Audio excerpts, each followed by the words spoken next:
Saudara-saudara yang terkasih dan yang diberkati Tuhan, hari ini saya mengajak saudara-saudara sekalian, mari kita menggali firman Tuhan, membaca firman Tuhan, merenungkan firman Tuhan melalui kitab Mazmur, supaya di dalam penggalian firman Tuhan dan membaca firman Tuhan hari ini kita mendapatkan kekuatan, penghiburan, sekaligus berkat untuk dikuatkan menjalani hidup kita hari lepas hari. Mari saya mengajak saudara-saudara membuka Mazmur pasal 37, Mazmur 73 ayat 1 sampai 7. Sekali lagi Mazmur 73 ayat 1 sampai 7. Kita akan belajar tentang cemburu kepada orang fasik. Mazmur 73 ayat 1 sampai 7. Mazmur Asaf. Sesungguhnya Allah itu baik bagi mereka yang tulus hatinya, bagi mereka yang bersih hatinya. Tetapi aku, sedikit lagi maka kakiku terpeleset. Nyaris aku tergelincir, sebab aku cemburu kepada pembual-pembual. Kalau aku melihat kemunculan orang-orang fasik, sebab kesakitan tidak ada pada mereka, sehat dan gemuk tubuh mereka.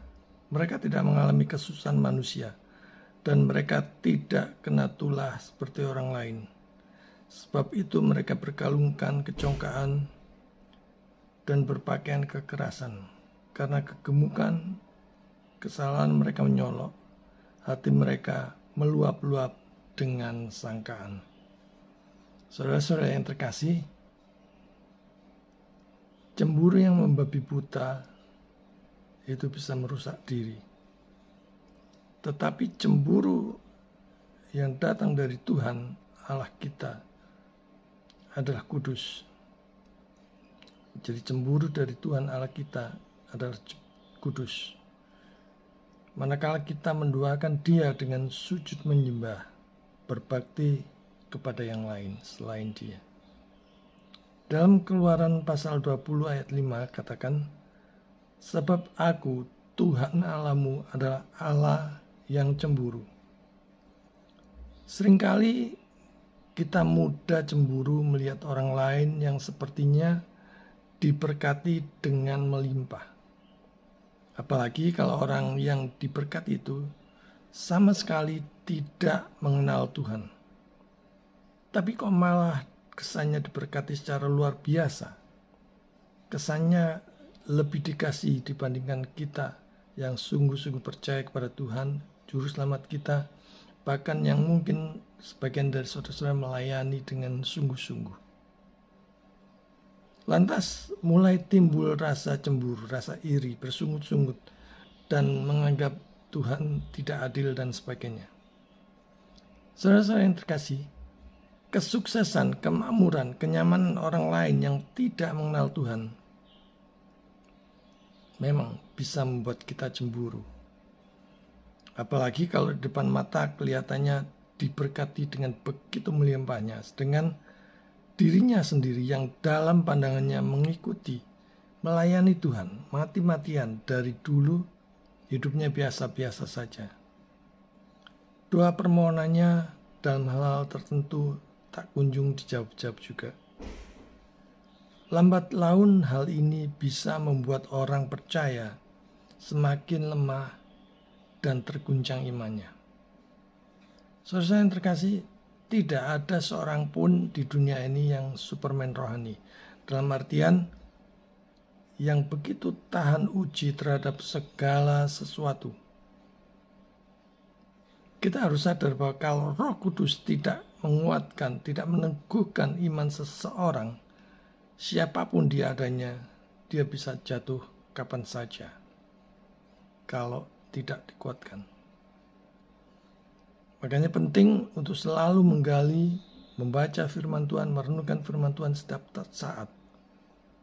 Agar manakala beban hidup, problem, kesukaran datang, kita sudah dibentengi dengan firman Tuhan dan diberikan penghiburan serta pengharapan yang teguh. Artinya kita begitu mengalami kesulitan, kita langsung ingat akan janji Tuhan, ingat akan penyertaan Tuhan, ingat akan pemeliharaan Tuhan, ingat akan Tuhan menjaga kita setiap saat, kita lihat di bagian awal tadi, dikatakan di situ bahwa Allah itu begitu baik. Naturnya memang baik dan juga setia.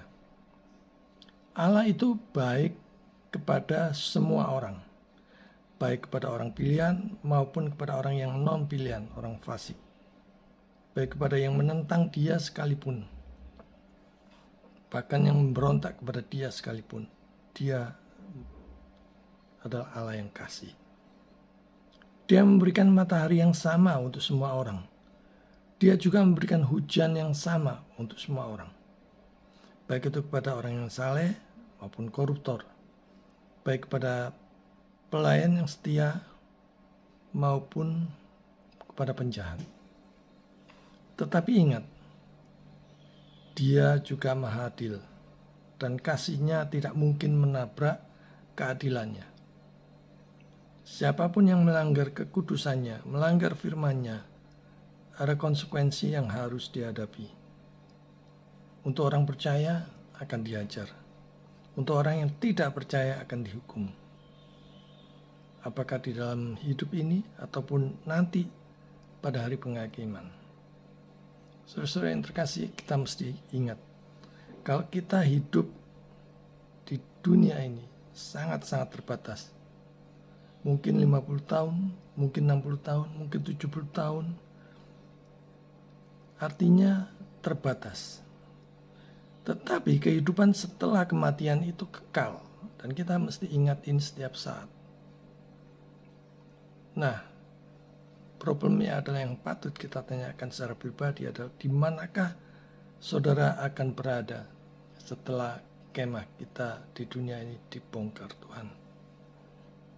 Kita lihat ya, kita soroti bahwa Allah itu baik bagi, dikatakan firman Tuhan, Allah itu baik bagi mereka yang tulus hatinya, mereka yang bersih hatinya.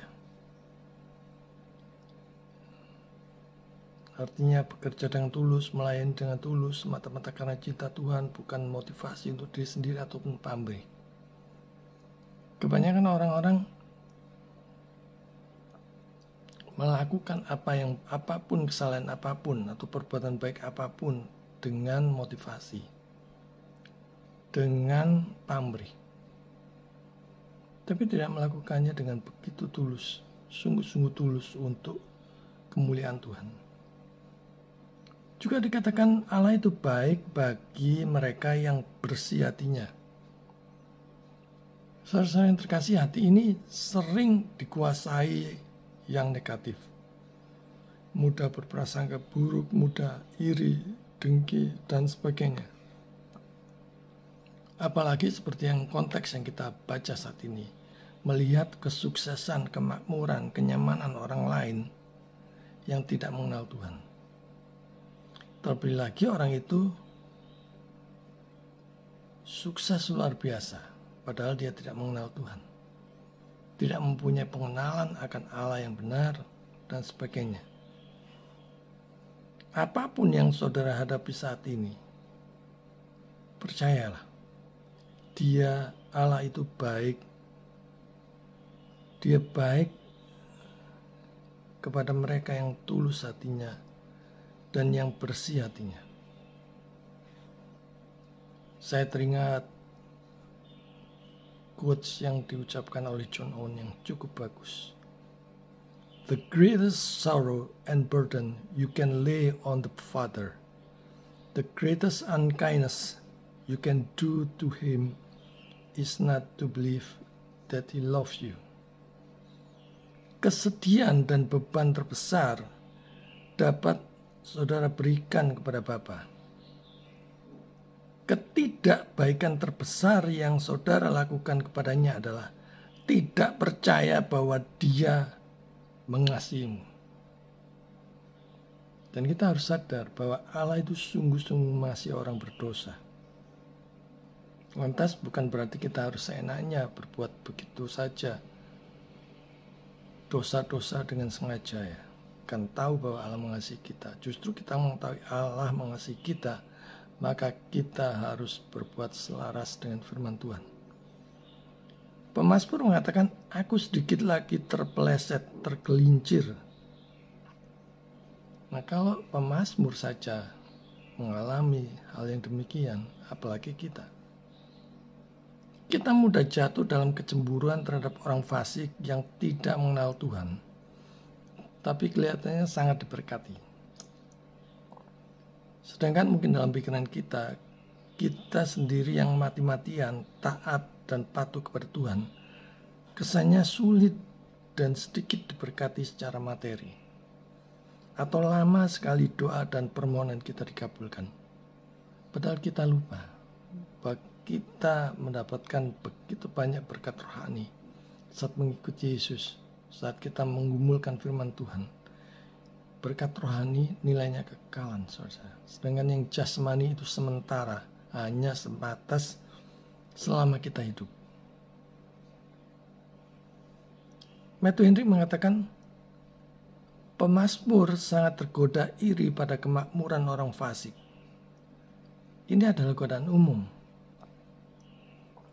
Itu adalah kebaikan Allah. Pikiran yang baik tentang Allah akan membentengi diri dari godaan setan. Jadi ini termasuk godaan setan ya. Membuat kita cemburu, iri terhadap orang lain. Bahkan iman dari orang-orang percaya yang kuat sekalipun mungkin akan sangat tergoncang. Jadi saudara-saudara, pada saat dihadapkan pada godaan di depan mata untuk cemburu melihat kesuksesan orang lain, kita perlu koreksi diri, perlu merenung, perlu memperbaiki diri, bahkan mengakui dosa-dosa kita di hadapan Tuhan dan minta kekuatan supaya tidak tergelincir ke dalam kecemburuan terhadap orang lain. Kita harus percaya bahwa Allah yang kita sembah itu berdaulat penuh, berhak memberikan kasih-Nya kepada siapa Ia berkenan. Tapi ingat, iblis juga siap memberikan seluruh dunia asal saudara tunduk dan mengikuti Dia. Oleh karena itu, waspadalah. Jangan sampai tergelincir cemburu melihat orang lain diberkati lebih. Firman Tuhan katakan, sebab aku cemburu. Saudara, sekali lagi, kita ini mudah cemburu melihat kesuksesan, kenyamanan, kemakmuran orang yang tidak mengenal Tuhan. Seringkali ini menggoda kita untuk protes kepada Tuhan, bersungut-sungut kepada Tuhan, ngambek kepada Tuhan. Ingat, iblis pernah melakukannya kepada Yesus. Maka dengan pola yang sama dia juga bisa menjanjikannya kepada setiap orang percaya. Maka jangan heran kalau dukun-dukun dan tempat-tempat pesugihan dikunjungi banyak orang dari mana-mana yang menginginkan jalan pintas. Dikatakan di sini pemazmur hampir saja terpeleset sebab cemburu kepada yang pertama pembual-pembual, kemudian melihat kemujuran orang-orang fasik, kesakitan tidak ada pada mereka, sehat dan gemuk tubuh mereka. Mereka tidak mengalami kesusahan manusia, mereka tidak kena tulah seperti orang lain, mereka berkalungkan kecongkaan, mereka berpakaian kekerasan. Kita bahas satu-satu ya.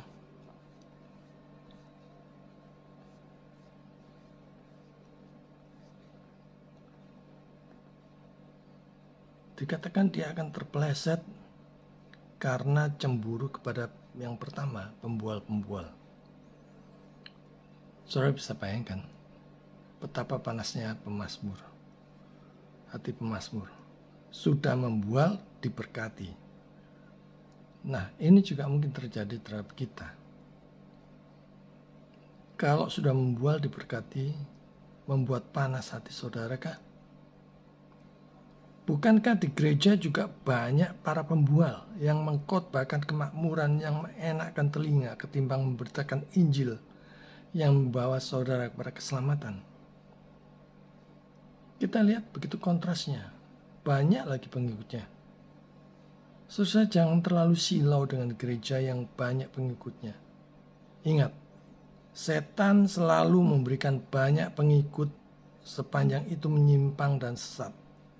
Maka jangan heran, makin sesat, makin menyimpang, makin disediakan setan banyak pengikutnya, seadanya pengikutnya. Nah, kalau kita tahu bagaimana nasib akhir mereka di luar Tuhan, mengapa kita cemburu? Buat mereka yang lemah imannya karena terbiasa menerima pemberitaan yang enak-enak saja, pada saat penderitaan datang dalam hidup ini, maka muncul godaan yang kuat untuk meninggalkan Tuhan. Oleh karena itu, jangan membiasakan diri hanya mendengar khotbah yang enak-enak saja, yang hanya mengenakkan telinga saudara. Sekali-sekali atau bahkan sering biasakan diri saudara mendengar khotbah yang bergizi. Khotbah yang didapatkan dari penggalian Alkitab firman Tuhan dengan sungguh-sungguh. Bukan yang didapat dari sekedar ngoceh, ngobrol, ayatnya cuma dibacakan sepintas, kemudian cerita ngalur ngidul. Kemudian melihat kemunculan orang-orang fasik. Ini adalah godaan berat orang percaya. Mereka hidup seolah-olah tanpa rasa takut akan Tuhan. Namun mereka makmur dan bertahan survive di dunia ini. Berbuat dosa terus, menikmati kemunculannya tanpa rasa takut akan Tuhan. Orang tidak percaya Tuhan. Terus tamak memperkaya diri, menghalalkan segala cara, baik melalui bisnis maupun kedudukannya. Dikatakan juga kesakitan tidak ada pada mereka. Kelihatannya kok selalu sehat, jarang sakit, kesannya kok dilindungi. Sementara yang mengenal Tuhan, yang ikut Tuhan, sakitnya kok tak sembuh-sembuh. Ya, memang ada beberapa yang sembuh, bahkan disembuhkan secara ajaib oleh Tuhan. Tapi bagi yang tidak sembuh-sembuh, bisa saja dia makin bersungguh-sungguh kepada Tuhan atau bahkan marah. Sehat dan gemuk tubuh mereka. Sehat dan gemuk kan juga ada di dalam gereja, saudara. Kalau kita lihat, kalau saudara coba sekali-sekali melihat ke beberapa gereja, pasti ada beberapa di antaranya yang gemuk-gemuk juga. Ada juga pendeta yang tambun, bahkan gemuk-gemuk, yang mencuri, merampok persembahan jemaat yang semestinya untuk menunjang pelayanan, malah untuk dirinya sendiri. Memberi mobil mewah, jam mewah, apartemen mewah, menyekolahkan anaknya di luar negeri, dan sebagainya. Jadi saudara, orang jahat itu ada di mana saja, tak terkecuali di dalam gereja. Dan kalau kita renungkan, tempat favoritnya setan atau iblis adalah di gereja. Untuk menggoyahkan iman orang-orang percaya, untuk membuat mereka cemburu dengan orang yang tidak mengenal Tuhan, namun kesannya diberkati. Saudara, orang jahat sering menghabiskan hidup mereka tanpa banyak penyakit dan mengakhiri hidupnya tanpa rasa sakit yang hebat. Sementara banyak orang saleh hampir tidak tahu apa itu kesehatan. Ya, karena kesehatan sekarang mahal ya. Rumah sakit mahal, obat-obatan mahal. Dan mereka mati dengan penderitaan yang hebat. Ya, kadang-kadang seperti ini kejadiannya. Orang bodoh dan jahat kadang-kadang memiliki bagian atau porsi yang besar dari kemakmuran lahiriah. Jika saat ini saudara terpuruk, mengalami berbagai beban hidup, ataupun mengalami sakit penyakit apapun, tetaplah bersandar dan berharap hanya kepada Tuhan. Berserah kepada Dia dan nantikan pertolongan Tuhan dengan penuh iman dan sabar. Kemudian mereka tidak mengalami kesusahan manusia. Nah, kalau kita lihat sekarang ini ya, saat COVID begini memang serba sulit. Banyak orang yang susah. Dan hidup ini memang susah. seharusnya tidak lekas berkeluh kesah, tapi tetap terus bekerja, berusaha, dan berdoa. Mereka tampaknya memiliki bagian paling sedikit dari masalah hidup di dunia ini dan memiliki bagian terbesar dari kenyamanan. Seringkali orang jahat tidak takut, baik dengan mengingat dosa-dosa mereka atau prospek kesengsaraan mereka, tetapi mereka mati tanpa teror. Harus kita ingat selalu ya, bahwa kenyamanan adalah jebakan yang begitu mematikan. Saat saudara kelihatan diberkati melimpah, begitu melimpahnya hingga melupakan Tuhan, waspadalah saudara masuk dalam jeratnya. Dan saat saudara mengiri atau cemburu pada orang lain yang kesannya diberkati melimpah, padahal dia tidak mengenal Tuhan, waspadalah saudara juga sudah jatuh di dalam kecemburuan terhadap orang lain. Kemudian mereka tidak kena tulah seperti orang lain. Semua yang dirasakan itu tidak bernilai kekalan, saudara, hanya sementara. Meski orang fasik, tetapi Tuhan izinkan juga menikmati semua itu. Tapi kita harus ingat, tanpa iman kepada Yesus sebagai Tuhan dan Juru Selamat pribadi, tanpa takut akan Tuhan, mereka akan binasa. Nah, kalau kita tahu nasib akhir mereka, mengapa kita mesti cemburu?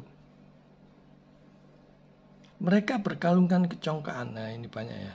Biasanya makin tinggi pangkat dan jabatan seseorang, dia akan makin congkak. Tapi orang percaya bahwa semuanya dari dia, oleh dia, dan bagi dia. Dan kalau kita diberkati secara melimpah oleh Tuhan, ada tanggung jawab di sana untuk semuanya dikembalikan bagi kemuliaan Tuhan. Mendukung pekerjaan Tuhan. Membantu, mensupport hamba-hamba Tuhan yang lain.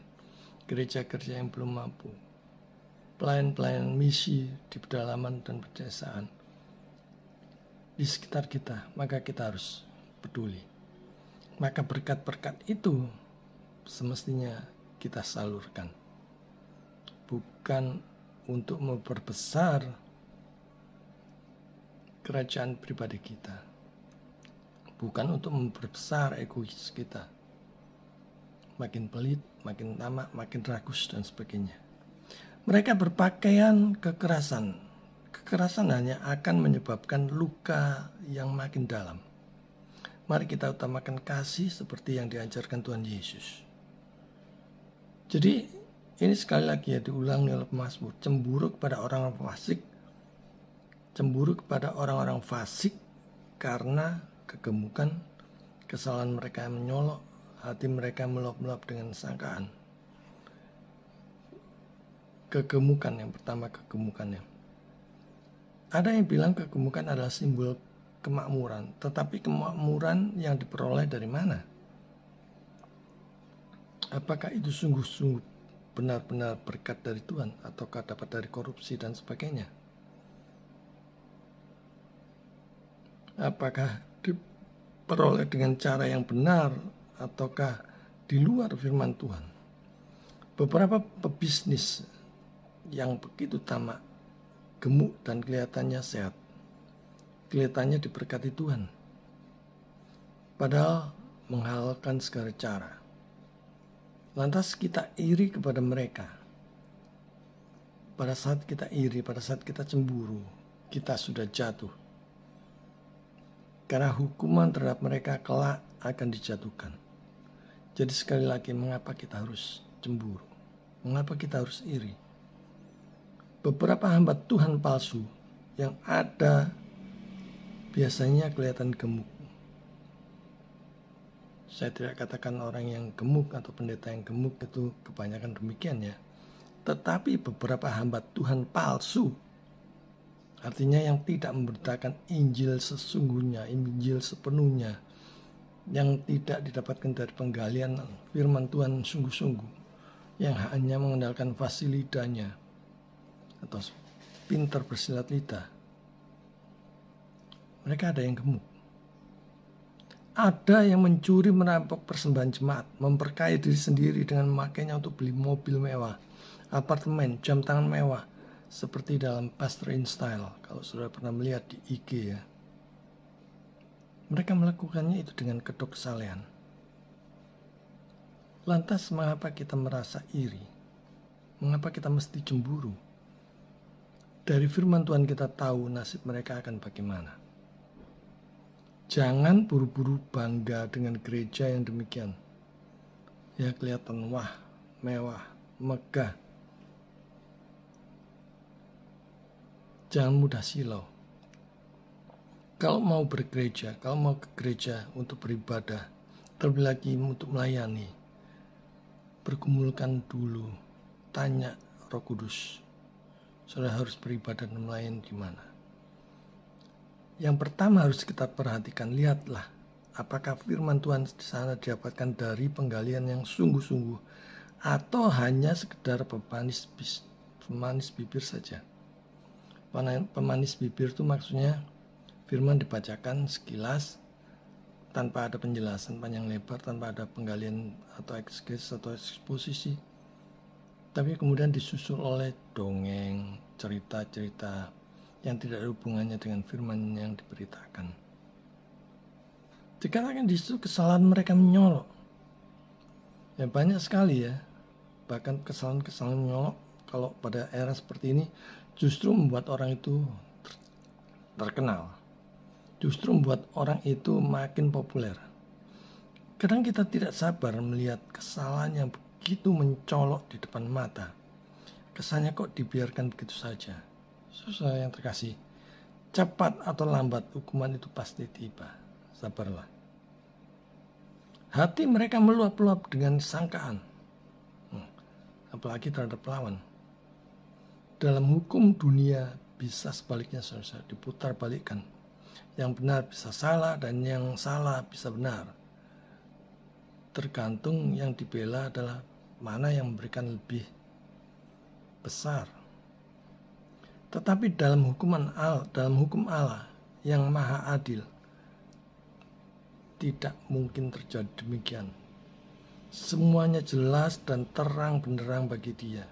Maka itu jangan cemburu, jangan iri. Saudara-saudara yang terkasih, sekali lagi, Allah juga baik kepada orang fasik. Mereka juga ciptaannya. Dia adalah Allah yang berdaulat.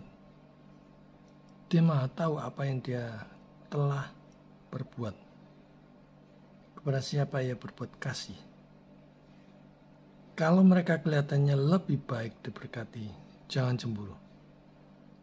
Orang-orang pilihannya diberkati dalam hal rohani yang begitu melimpah, yang seringkali tidak terlihat atau bahkan dirasakan.